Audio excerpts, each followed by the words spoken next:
Well, hey, everybody, it's Coach LT with the Black Girl Loading Podcast. And today we are going to talk about the cost of vulnerability. And I know you are just as excited as I am to talk about what does that mean? And so I've got a special guest with me today. I've got Adia Thompson White joining me, and Adia is a fellow life coach, and I'm so excited to have her with me.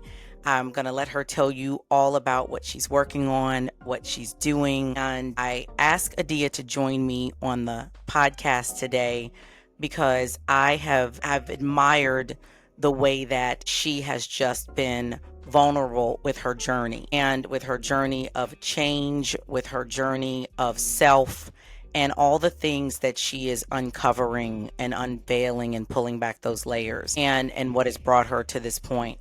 And I wanted her to come on this podcast so we could talk about vulnerability with Black women and what that means in society today, what that means in corporate America, what that means in our lives as significant others, as spouses, as mothers, and how we can allow ourselves to be more vulnerable and to live this soft life that we've been talking about. So I want to welcome Adia to the Black Girl Loading Podcast. Welcome, Adia. Thank you for joining us. Thank you so much for having me. I am excited to be here and I love what you're doing with Black Girl Loading. Thank you. Thank you. And Adia not only is a fellow life coach and just an amazing person, she's also, a fellow JMU alum. So she's near and dear to my heart. I know we go way back. Absolutely. I want you to just open us up and talk to me about what's brought you here. You're a life coach, you're helping people transform their lives to discover their true selves. And I know I talked about watching you and your journey, and I've loved to see it. But talk to me a little bit about what's brought you here now and brought you to this space that you're in now. Sure. I'll say I came to this space kicking and screaming. I, I did not I did not start out saying, "Hey, let me, put all my business out on social media and, and be completely transparent and vulnerable." But I'll go back just probably back to 2018. The end of 2018, I had a mental health crisis and really fell into a major depressive episode and started therapy. Started on medication because I was diagnosed as clinically depressed and with anxiety. And so I started on medication and I didn't see anyone around me talking about the pressures that we as Black women face and what got me to that point. And I really felt kind of alone in that situation and really isolating. And I just kind of heard God say, well, if you don't see it, then you need to be it. And I was like, yeah, so I don't really like to talk to people. I'm an introvert. Like, I don't know, God.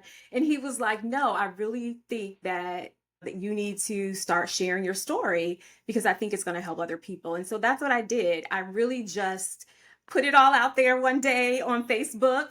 And it was so hard. I could send and close everything down and pretended like it didn't exist for a little bit because I was a little afraid of what the feedback would be.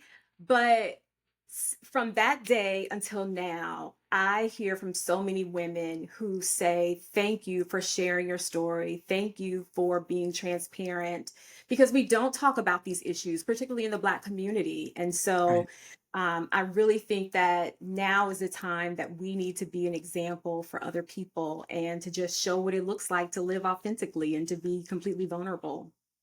Yeah, I agree. When we start talking about it, you find there's so many other people that have gone through what you've gone through, people that Absolutely. have been through it, and you're like, why have we never talked about this before, right? Why, Exactly. to be able to be vulnerable, to share our pain, our challenges, our Yeah, well, I think it's completely cultural. I mean, going back to the beginning of time, actually, we were trained and taught to be strong Black women. We were taught to be the backbone. We were taught to be the Mhm. pillars of our community. And so when you carry that, persona, when you carry that load, then you don't want to see a crack in the armor, for better words. And so we have just been it's kind of been ingrained in us that we have to be that strong person and that we should not show weakness. And it's been to our detriment. And it's ultimately what led me into my mental health crisis because I felt like I had to do everything. I had to be everything to everyone. And it's because it's what we've been taught. Yeah. Yeah. We're always taught to, push through. What we always say, you don't cry at work. Right. You don't show your vulnerabilities. You don't tell everybody your business. Those are all the things we've always Yeah. heard growing up. Yeah. At least I know that's what, I always heard growing up. And, my friends have similar stories that's, I think it's ingrained in us as Black Yeah. women. And especially as someone who works in corporate America, you're in a professional setting, you're usually one of maybe two or three. Sometimes I'm the only Black person or person of color in the Mhm. room. And so you feel like you're carrying the weight of your entire culture on your back. And so you feel like you have to show up a certain way. And so, yeah, that definitely is something that's been ingrained in us. Yeah. Yeah. And then, so as you started peeling back the layers and you decided to just let it all out, right? You decided to tell your story and let people know what you've been going through. And I remember seeing that post, and I think you were on the post, and you didn't have on any makeup. And that's one other thing. We're used to wearing our makeup and we have our hair done a certain way, and we're doing this thing, and you just decided to share some of the things that you have been dealing with. And when you let all that out and you let that go, what were the steps to rebuilding in such a way that you weren't continuing to overload? Because you still have your life responsibilities, you still have your job, you still have your kids, you still have your, you've got all the things that you had before. None of that went away. So talk to me about the journey to getting to your true self, to being allowing yourself to be vulnerable, to living a softer life, but still maintaining life itself. Yeah, it's an ongoing journey. And my therapist will tell you that there are weeks when she is like, you have too much on your plate, get it together, Mhm. which is what I need because I need someone to tell me to pull back. But it definitely is an ongoing journey. And some days I'm more successful at it than others. And I think that's okay. That's all part of the journey. There are going to be ups and downs. There are going to be days where you feel like it's one step forward and then three steps back. But I think the important thing is to realize that even if you have a bad day, it does not equate to a bad life. It does Right. not equate to a bad week, a bad month. It is a bad moment that you've had. And I think just reframing my perspective on, what it means to carry a load, what it means to be a wife, a mom, a professional. I'm in a sorority, I'm a friend, all of those things. And I think just allowing myself the space and the grace to mess up Yeah. because Yeah. I think I know that I had a problem with perfectionism and I still struggle with it. I call myself a recovering perfectionist. And Mhm. so a lot of times I just have to remind myself it doesn't have to be perfect. You don't have to be perfect. It's okay. And so I think just reframing my mind has been a big help in the journey because like you said, the responsibilities don't go away. You still have to get up and go to work. You still got to be a parent. You still have to be a wife. You still have to do all of these other things. But I think giving yourself grace and reframing your perspective has really been a big help for me.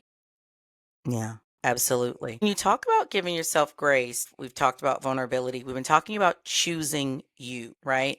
And that's a huge part of what you're doing here. You chose to take care of you, because we realize if we don't take care of ourselves, we can't take care of all the other things, the other people in our lives, and all those things. You're no good to anyone else if you're not good to yourself. But Right. sometimes in choosing yourself, the people around you that you're so used to putting first struggle with that. And so let's talk a little bit about that, because that can create confusion for folks, that can create challenges in relationships sometimes. And so tell me about that. How did that work out in your life, in your relationships, in your core relationships, especially with your family? Like, and how did that work when you started to choose Adia?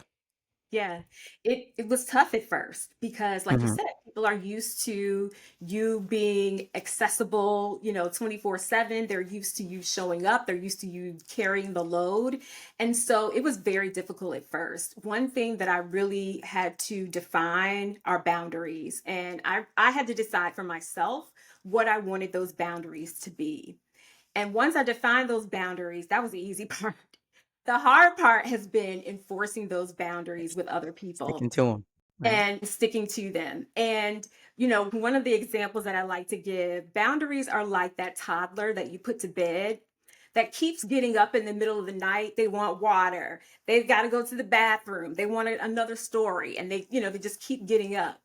And so you just lovingly pick them up and you walk them back and you put them back in bed and you tuck them in. And that's how I treat my boundaries because people are going to test them. They're going to trample over them. They're going to hop, skip, and jump over those boundaries. But you just lovingly hold their hand and you walk them back over that line. And so that's what the process has been for me. It's been teaching other people how I want to be treated and teaching other people what my boundaries are. And it's gone well and it's not gone well, and that's okay because that's also part of the journey. Right. People are used to you being a certain way. People were used to me being a certain way for 40 plus years, and then all of a sudden, wait a minute now, what do you mean she's not Right. doing it? What do you mean?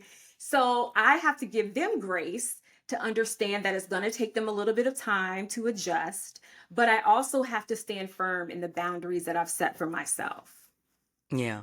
And that is so true. I want all the listeners to hear that because what you've said is so true that when you set boundaries, you're not only setting boundaries for other people, you're setting those boundaries for yourself. Yes. And that those boundaries go both ways. And so as Mhm. you're giving yourself grace in your process, you also have to give other people grace in your process as well because you are evolving and they are experiencing that evolution of you as well. And so they're learning the new you. And so it is very important that you have those conversations with the people that are close to you and explain to them, look, this is what I am doing for me. Whether they like it or not, I mean, that's a them problem, right? But Mhm. but it is something that is absolutely necessary for you to continue and for you to carry on. I love it. I love it. Absolutely. Let's pivot a little bit. So you are work in progress. This podcast is Black Girl Loading. And so we define loading as in every phase in our life, we are loading, we're constantly building, we're evolving, we're changing, we're growing. So, in your life, you are stepping into this place in your journey where you are more transparent, you're vulnerable, you're putting you first. You are in your coaching journey, which I love. I'm super excited about it. You have a podcast, and I want you to tell us about your podcast as well. Because look, we support everybody here. So tell me a little bit about this phase of your life and what you're loading. Yes. So it's really interesting. I'm entering a new phase of life called empty nesting. And so my youngest daughter is graduating from high school this year. And so I've spent a lot of time in the last few months thinking about what I want the next phase of my life to look like. My husband and I have goals for ourselves and, and things that we want to accomplish and we want to travel, we want to do all of those things. But I also have to think about myself as an individual. What kind of mom am I going to be to adult children? What kind of professional do I want to be? What do I want my professional life to look like? And I'm in the midst of a pivot there. So I think that I am doing a lot of, again, soul searching, that deep therapy work that is extremely hard, but is necessary when you feel like you're entering a new phase of life. And so I'm doing a lot of thinking about what I want that to be. And then not just thinking about it, but taking steps to put those things in motion. And so, you mentioned the podcast. I'm really excited that I've relaunched my podcast. It's called Talk It Out, Walk It Out. And it's just another avenue for me to share and for me to talk about my journey, but also allow other people to talk about their journeys as well. So I think that this next part of life is just me pouring. I think pouring out, pouring from what I have learned and sharing from what I have learned and what I'm still learning because we are all still a work in progress. Absolutely. I tell you, I don't care what phase of life you're in, there's always something to learn. There's always an area where you can grow. Let me ask you something. You mentioned therapy a number of times, and I've been in therapy when my mom passed away. It started off with grief counseling. And then you uncover some things in grief counseling, and then you're like, wait, but this isn't just about grief, right? There are other things that you unpack there. And so I was in therapy when I started getting super stressed about work and life and learning how to be a mom and learning how to be a mom to a special needs child. And so I needed that for me. And it's been extremely helpful. And I tell people all the time, look, I go and get tweaks and tune ups when I feel like I need them. And I'm not shy about that. And I will speak to that. But when we talk about therapy, it is only now in more recent times becoming something that we are embracing in the Yes. Black community. I think Black women have embraced it a lot more than Black men, and Black men are starting now to embrace it. But I want to talk about that, your journey to therapy. I know you said you were diagnosed with clinical depression and when you were feeling some type of way. But what was the ultimate thing that made you decide, hey, I need to go to therapy? I need to talk to a therapist. And what keeps you there? And then what would you say to people that are apprehensive about therapy or that are on the fence about Yeah. seeking therapy? I think what let me know that, first of all, there was an issue, people around me could see that there was something wrong with me. Hmm. And I knew that there was something wrong when I couldn't get out of bed. And Hmm. I could show up for work, I could do the basic things, I could take care of myself. But as soon as I came home from work, I would get into bed. I would be in bed for entire weekends and not get out. And so ultimately it was my husband, and I recognized that something was wrong, and I was like, there is something wrong with me and I don't know what it is. And my husband is a counselor, so he's a trained psychologist. And so he said, I think that you need to talk to someone. And I had tried therapy many, many years ago at a time when I was completely stressed at work. And so it was kind of like a one time thing. I had maybe 2 sessions with someone, and they just helped me kind of get over that hump. But I realized that I needed something much more. So I started therapy in 2019. And something that no one tells you is that you may not click with your therapist the first time you try it. I am on my third therapist Right. now. I love my therapist. We go together real bad now. Like there's no there's no getting rid of each other. But it took me a little bit to find someone who is right for me. So I think that when you are considering therapy, one, you need to think about what your goal is. What do you want to get out of a therapeutic situation? Do you just need help at a particularly tough time? Do you just need grief counseling? Do you just need help as you're transitioning from, one profession to another? Are you stressed and you just need a short period of time where you need help? Or do you recognize that there are traumas in your life that may be holding you back from being your best self, from walking in your purpose, from living in joy? And that, I think, is when consistent therapy is most helpful. So I have been with my current therapist for 3 years. We meet bi-weekly, and sometimes my therapy is very much. I've gotten to a point where it's situational. So, we may get on and I'm like, oh my God, this last week, I can't do it. My husband and I were fighting. At work was a complete mess. It was just, yeah. And so I need help in that moment to kind of get over my overwhelm. Right. And then other times it's talking through some things. One of the consistent, I think, things is learning how to say no. I tend to fill my plate to the max, and then I get overwhelmed. And so, at each session we talk about, what do you have going on? Is it too much? Are there things that you need to say no to? Are there things that you need to pull back from? So I think ultimately it just depends on what you want to get out of therapy. I Yeah. need someone that is going to talk very plainly to me and be like, "Look, girl, you're doing too much. We're not going to do this. You're going to say this to this person. And okay, so now that we've gotten that off the plate, okay, now we can do X, Y, and Z, the things that you really want to do."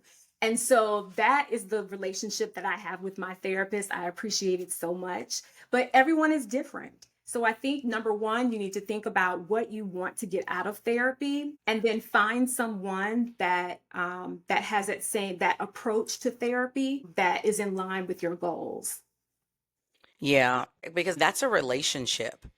And a Hmm. lot of people need to understand that, like you were saying before, you have to really feel comfortable and feel good with your therapist. And a lot of people will get into therapy and they don't want to go back. They're like, I didn't like the therapist, so they don't go back. Well, if you don't like that one, you have to try another one. Therapy, honestly, is only as good as what you give it as well. Absolutely. And if you're not prepared to be open in Right. those sessions, you're Yes. not going to get much out of it either. And so, Absolutely. and that's the other piece. You've got to go in there with an open mind and you've got to be able to give in order to Yeah. get. And I think that's one of the challenges with our mental health system in general, because if you're in crisis and you go to a therapist and you have a bad experience, like you said, you're going to be turned off to therapy altogether. And it can be difficult if you're in a crisis moment it took all you had just to be able to schedule that appointment and then it didn't go well. And so I think it's helpful if you have people around you that can still encourage you and say, yes, this person didn't work out, but let's try another person. So I think, if you have a village around you, just one person that you tell that you're doing this, that can encourage you to keep going, that can make a difference as well. Absolutely. Yeah.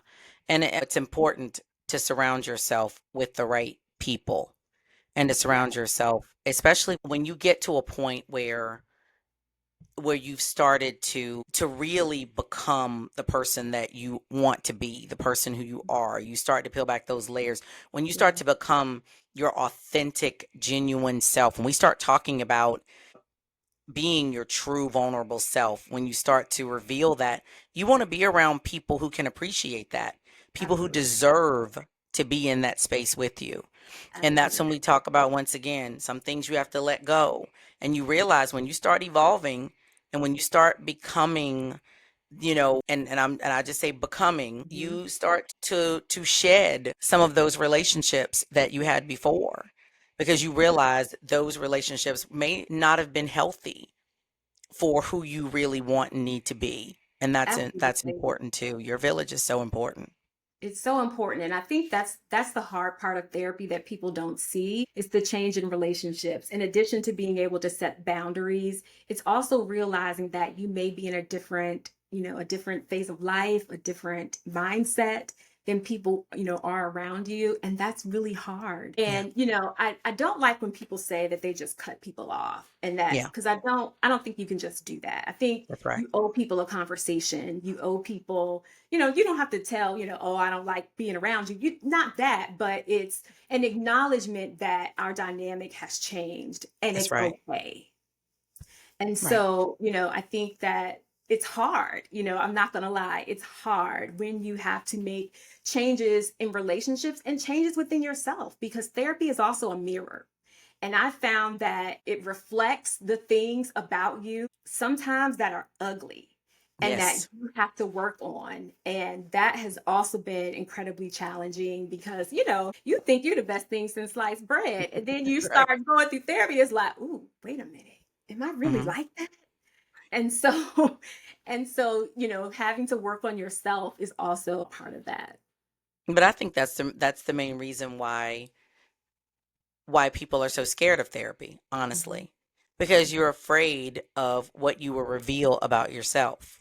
Mhm. And I think sometimes you know some of these things about yourself deep within, but you pack them Yes. down so much, right? And you pack them down with work. You pack them down with with with parenthood. You pack them down with family and all these other things, right? So you can use those as your excuses and your scapegoat for not really facing what the real Mhm. underlying issues are. And then you Yeah. get into therapy, or even sometimes with your close friends and they call you out on some stuff and you're like, that's not me. And you run off or you don't talk to people for a while because they've just revealed some things about you that you're not ready to face. Mhm. And that's part of peeling back those layers. And we talk about the cost of vulnerability. There is a cost when you are ready to be your true self, your vulnerable self, and you're ready to peel back all those layers, some of your relationships may change. Sometimes for the better. Mm-hmm. A lot of times for the better. Mm-hmm. At least Yeah. I felt that's the case for me. Absolutely, because it's an opportunity to grow. Let me say this, the cost is also so valuable. I cannot Hmm. tell you the freedom that comes with being authentically yourself. No, first of all, knowing yourself and then shedding those layers of, who you were supposed to be and the pressures that you put on yourself and, all of those layers. Once you shed all of those layers, there's so much freedom that Yeah, comes with that. And that's so right. we talked a little bit about hard work, and I don't want to turn anyone away from therapy. And they're like, oh, it's going to be so hard, but it's going to be so worth it because it's rewarding work. You will be able to just be completely yourself and be completely free. And I think Yeah. that is the best thing that's happened to me. Yeah. We talked about being able to just be free and Mhm. not have the layers. And we talk about that from a mental, emotional standpoint. I always use the analogy about wearing makeup or the way we do our hair. Or there used to be a time you wouldn't have caught me on camera without a full beat, right? I would have never done that. And now I'm at the point I go for my morning walk, I come back and I get on here and I record some content, right? Or because something's weighing on me and I want to share it with folks and I'll just get on here. But that's a different level of freedom that I have with myself that if a few years ago I would have never done that. And that takes a lot of vulnerability. I can't tell you how liberating it is to just be able to do that and just be like, this is me. This This is is who I me. am. Yes.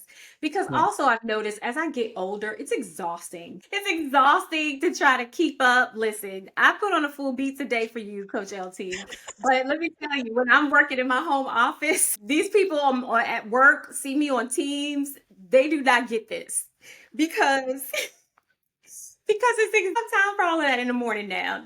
Of course, Right. I'm looking put together, but I'm just saying that, you realize that there's so much more important things Yeah. and your time and your energy can be spent on other things.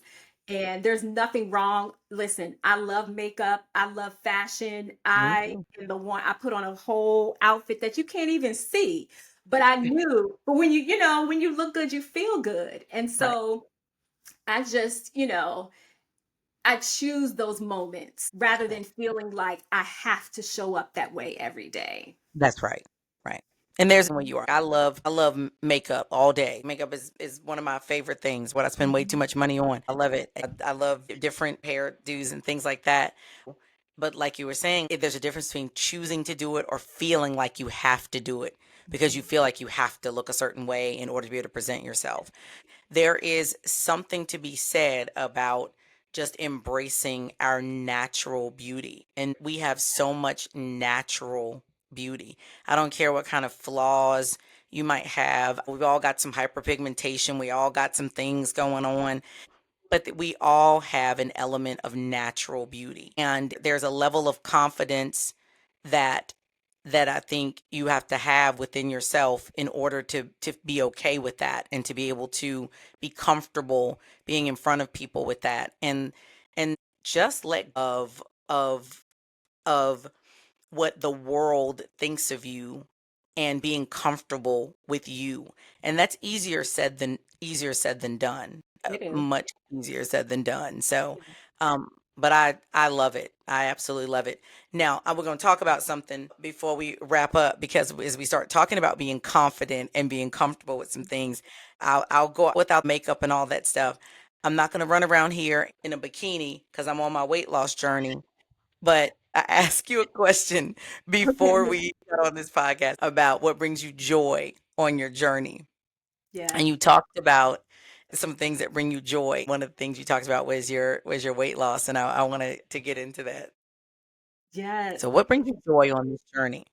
So a few things bring me joy. One is just freedom, just being able to live and speak authentically and be myself brings me so much joy. And helping other women do the same, that brings me so much joy when I get messages from women are like, thank you for sharing that. That really helped me today. That brings me joy.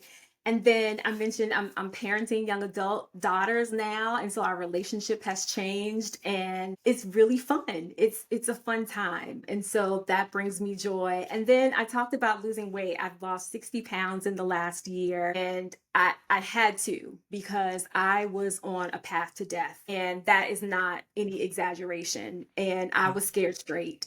And so over the last, it's been almost exactly a year now since I Yeah. started this journey. And I am the healthiest that I've been in probably the last 10 years.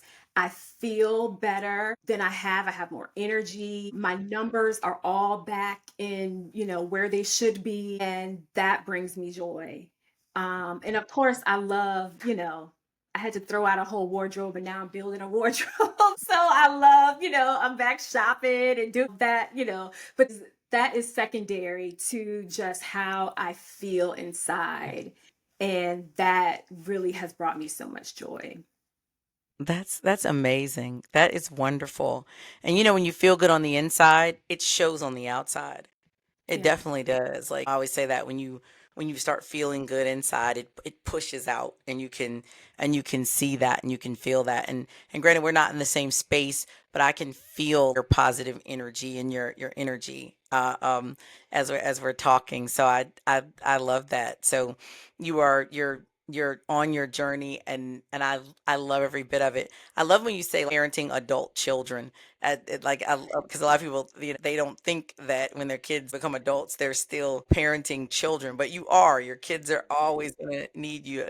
A, Role just changes a little bit. Yeah, you're always going to worry about them. You're always going to be their parent, but your role changes and you have to put a lot of trust in what you've done before and that what you've done before will carry them, further into their lives. And so, but it is a fun time. It's a different dynamic and you just have to believe that God has, is going to continue to be with them and guide them. do you feel now at this point in your life and in their lives that you all can say that you are friends? Are you there yet?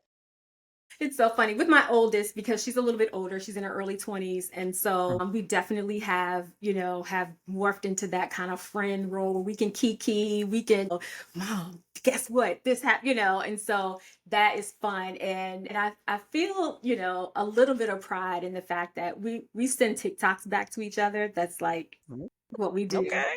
And That's next so level. Okay. yeah, and so, because she doesn't live here, and so, that's our way of kinda staying connected when we don't talk or FaceTime, and the ones that make me so happy are the TikToks that she sends me that says, "Mom, you said I would never be one of your little friends, and now look at me."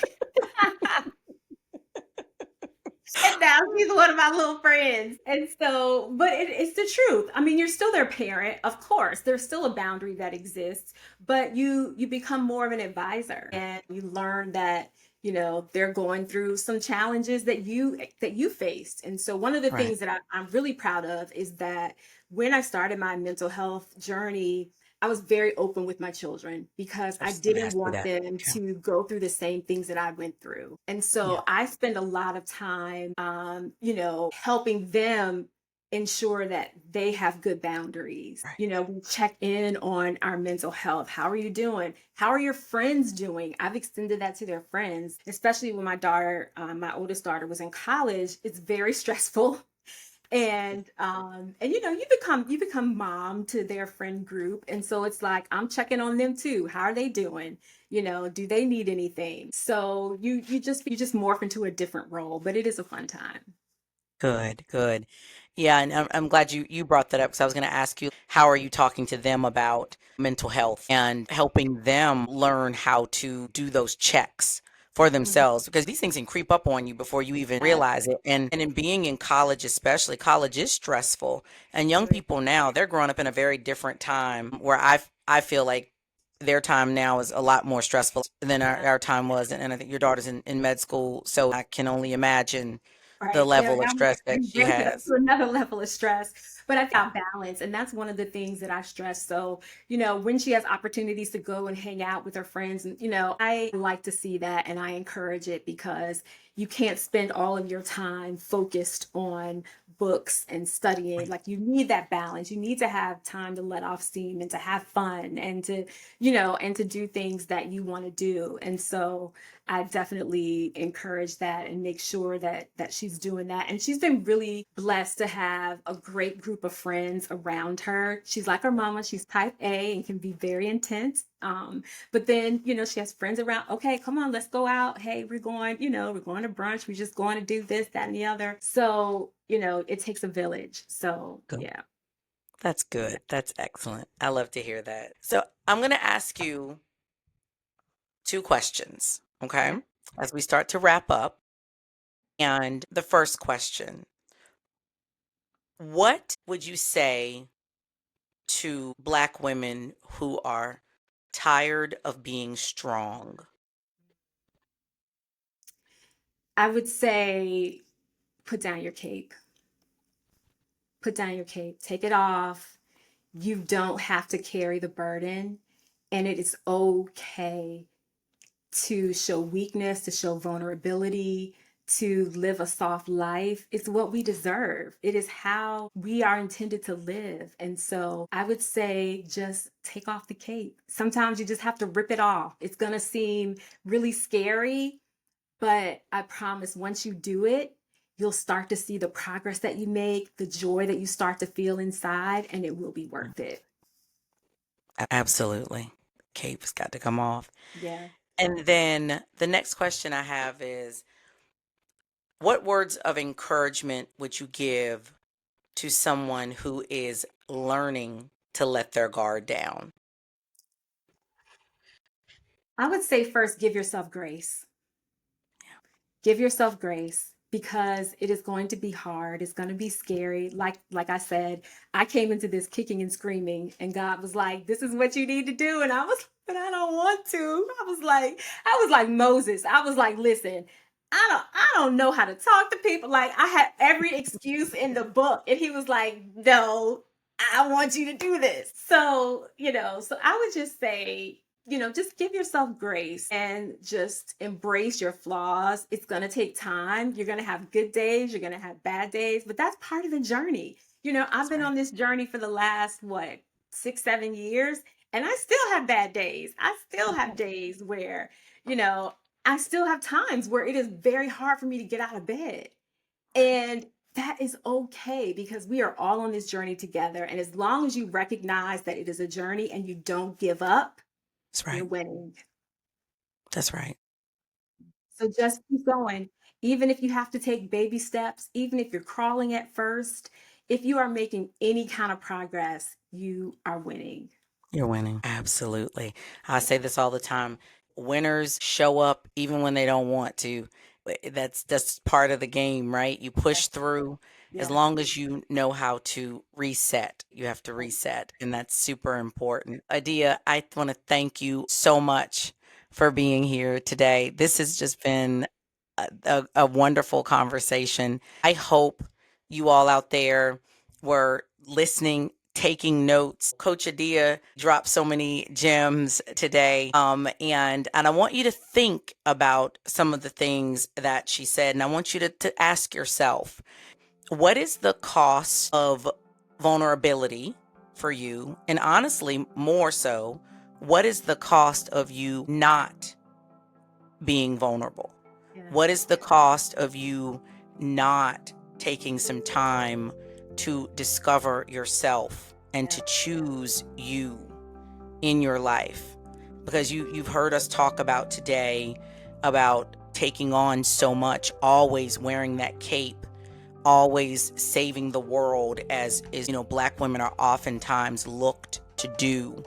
And we've got to learn how to say no. You hear me say no is a complete sentence, and it is. And it's important that we protect our peace and our mental health, and that we take care of ourselves. And part of that is being more vulnerable, talking to the people around you about what's going on with you, having those open, honest conversations, And if you are not getting what you need in your immediate village, then it is okay to seek therapy and to speak to someone who can help you. You know, start your journey with a life coach, and your coach will oftentimes say to you, look, I want to redirect you to a licensed therapist that can help you. It's important that you are on that right path in your journey to ensure that you get what you need. But I say to you, as a Black woman who at one point in my life didn't know how to say no. Super friend, super mom, super sister, super daughter, super aunt, everything to the world. It's not a healthy way to live. And you learn the hard way, and then you learn methods to do better. Yeah. And we're all here to do better. Definitely. Absolutely. So thank you, everybody. I want you to chime in, join the conversation. And we're going to have more topics like these, as I said, as we get through the month of May. Next week, we're going to be talking to two amazing women who are raising sons with autism. And we're going to talk about neurodivergence, and we're going to talk about cognitive disabilities in the Black community and what that means and what that looks like, and how we can bring better services to the Black community and to make this topic something that we talk about more often, shedding more light on the educational system for families. So more to come. Thank you, Adia, for being with us. This has been so great. Thank you so much for having me. Well, thank you for joining us, and we will see you next time on Black Girl Loading.